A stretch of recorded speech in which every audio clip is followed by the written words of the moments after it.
Fala galera, beleza? Sejam bem-vindos aí a mais um vídeo do nosso canal. O vídeo de hoje a gente vai falar do RBRR, o fundo high grade aí da RBR. Vamos conversar um pouco sobre ele, ver como é que ele vai lidar com esse momento de deflação. Acho que é a pergunta que todo mundo quer saber, que quer a resposta, né? Mas vamos lá, vamos ver o relatório.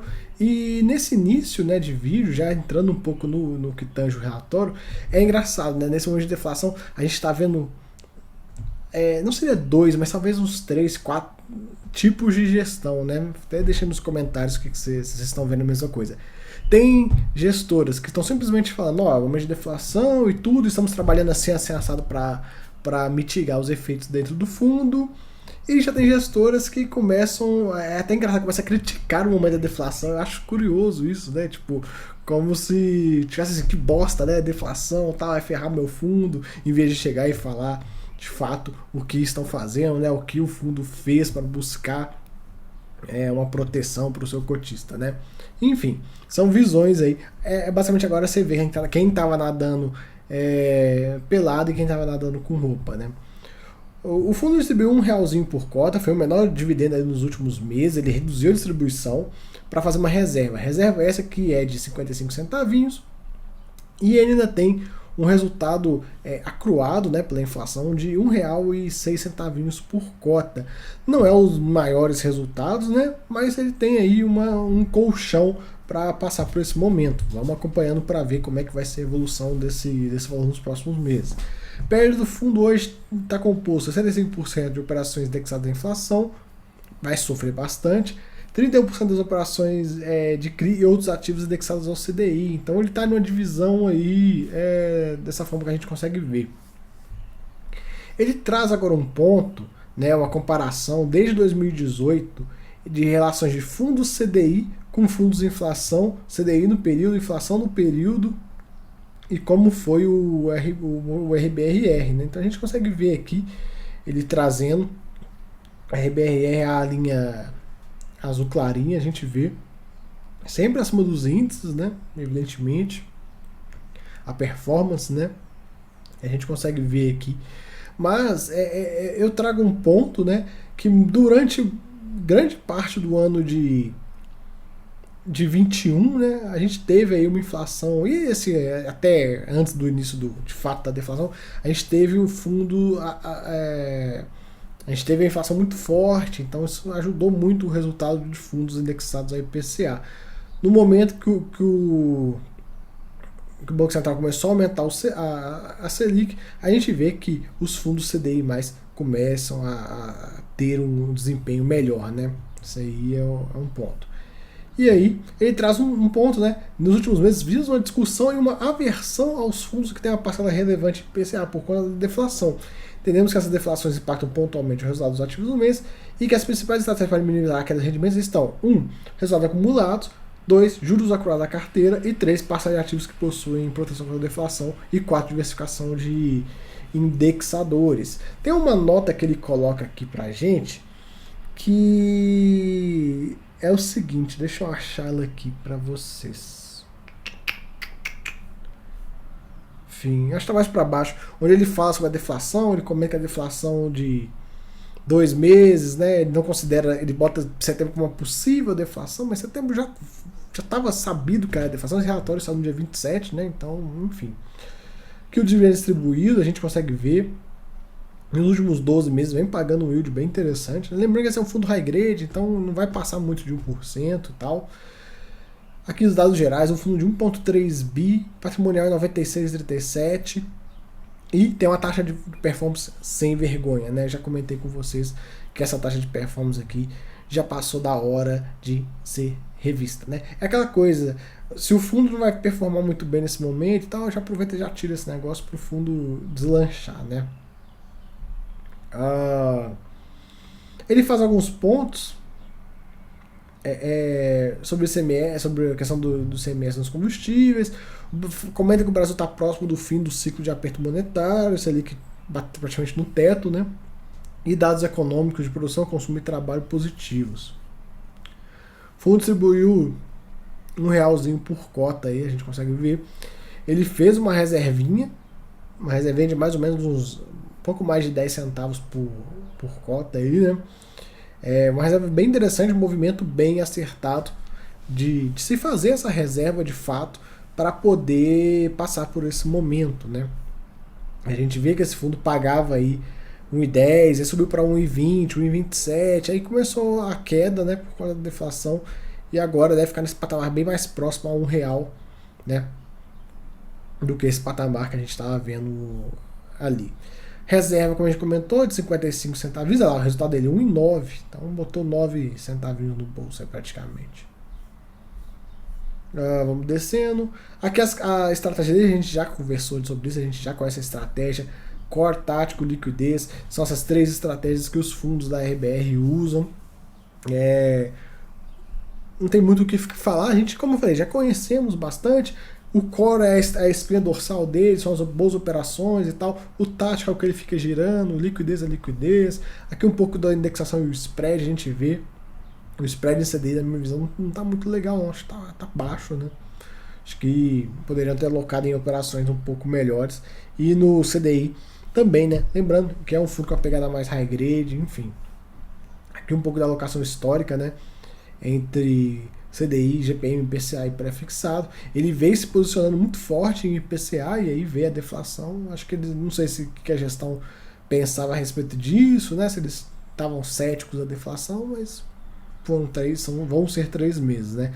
Aqui um pouco do retorno ajustado do fundo e tal. Em 2022 ele coloca que vai ter um retorno de 14%, eu acho que já deveria até ser revisto, que eu acho que vai até cair um pouquinho. E mais dados indexadores, a gente já viu o escopo de atuação desse fundo. Aqui um pouco da carteira, é bem diversificada, né? Ela é bem diversificada, a gente vai conversando. Alguns fundos imobiliários que ele tem, principalmente na parte tática da carteira.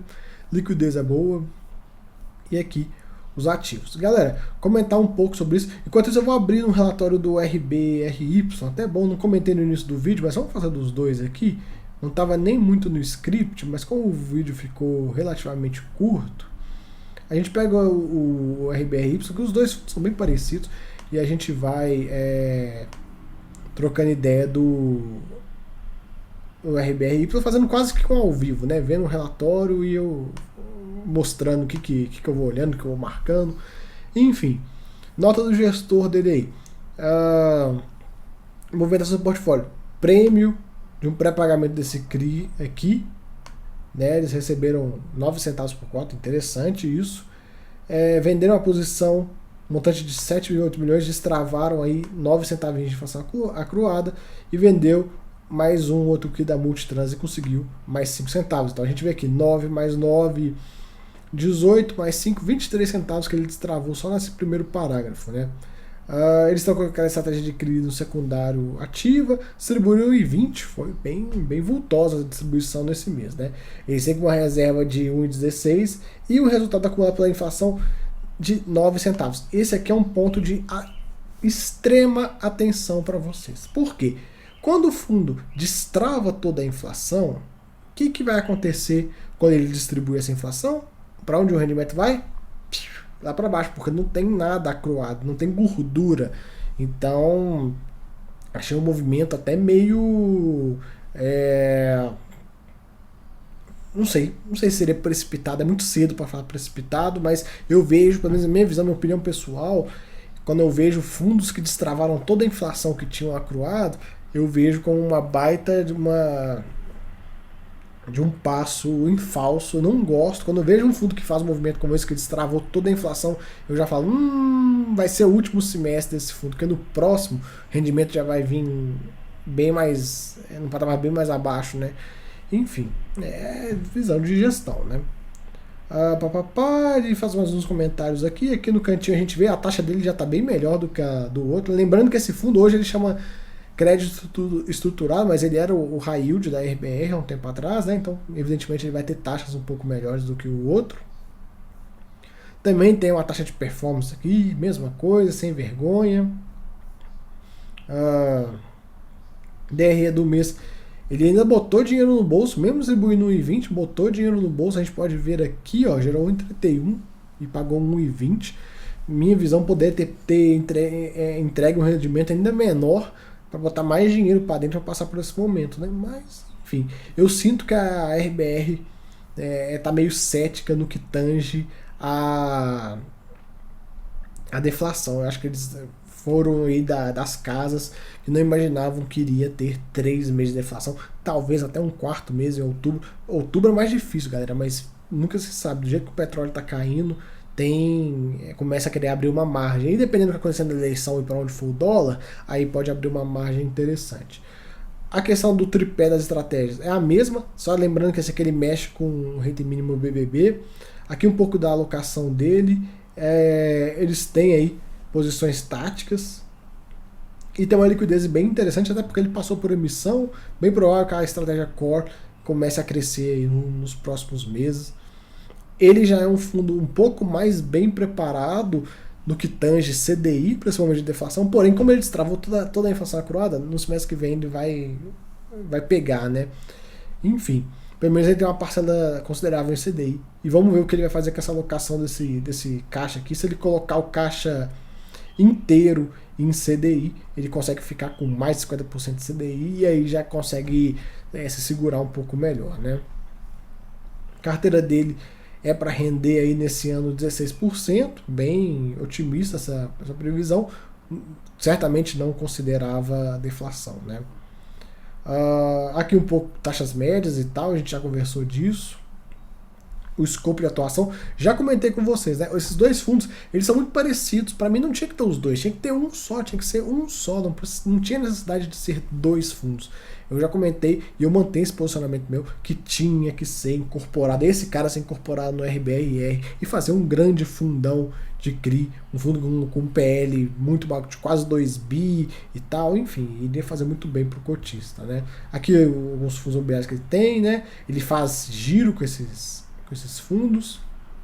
A liquidez dele não é tão boa igual o irmão maior, mas é uma liquidez aí aceitável.